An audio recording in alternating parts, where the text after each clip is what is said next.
بسم اللہ الرحمن الرحیم۔ جیسا کہ آپ دیکھ رہے ہیں مقدس اسلامک چینل کی طرف سے آپ سب کو السلام علیکم۔ سب ویورز سے گزارش ہے کہ جب بھی ویڈیو واچ کریں لائک کمنٹس کیا کریں، اور جو نیو ویورز ویڈیو واچ کرتے ہیں ان سے گزارش ہے کہ پلیز سبسکرائب ضرور کیا کریں تاکہ آنے والی ویڈیو کا نوٹیفیکیشن آپ کو مل سکے۔ ماہ شعبان کے 14ویں دن اور 15ویں رات کی فضیلت۔ وظیفہ شعبان کی 14 تاریخ کو بعد نماز عصر آفتاب غروب ہونے کے وقت باوضو 40 مرتبہ یہ کلمات پڑھیں: لا حول ولا قوت الا باللہ العلی العظیم۔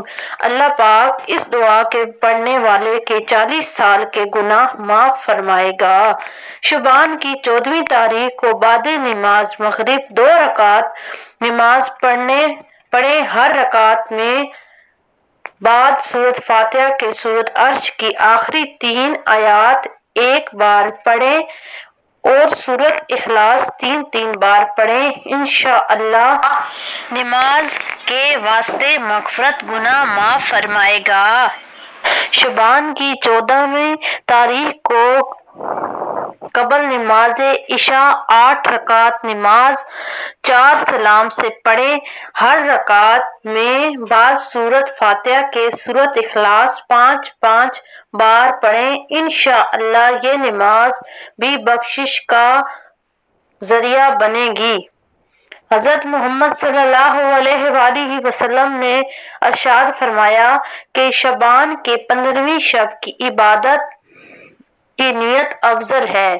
فرمایا اس شب کو اللہ پاک اپنے بندوں کے لیے بے شمار دروازے اپنی رحمت کے کھول دیتا ہے اور فرماتا ہے کون ہے جو آج کی شب مجھ سے بخشش طلب کرے اور میں اس کو عذاب دوزخ سے نجات دے کر اس کی مغفرت کروں۔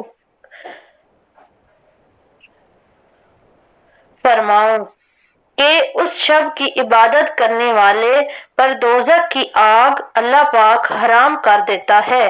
شعبان کی 15ویں شب کو سورۃ بقرہ کی آخری رکن آمن الرسول اللہ سے کافرین تک 41 مرتبہ پڑھیں۔ واسطہ امن سلامی حافظ جان و مال۔ شعبان کی 15ویں شب کو سورۃ دخان 7 مرتبہ پڑھنے سے بہت افضل ہے۔ انشاءاللہ پروردگار عالم 70 حاجت دنیا اور 70 حاجت آخرت کی قبول فرمائے گا۔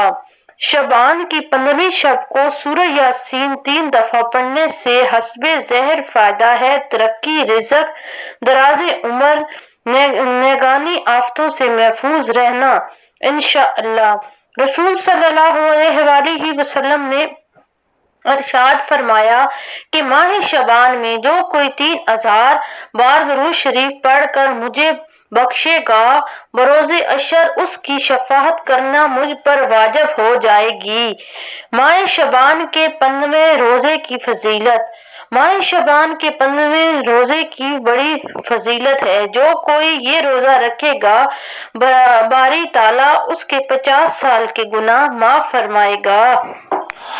ویڈیو پسند آئے تو لائک کمنٹس کریں اور سبسکرائب کریں، بیل کا آئیکن ضرور دبائیں۔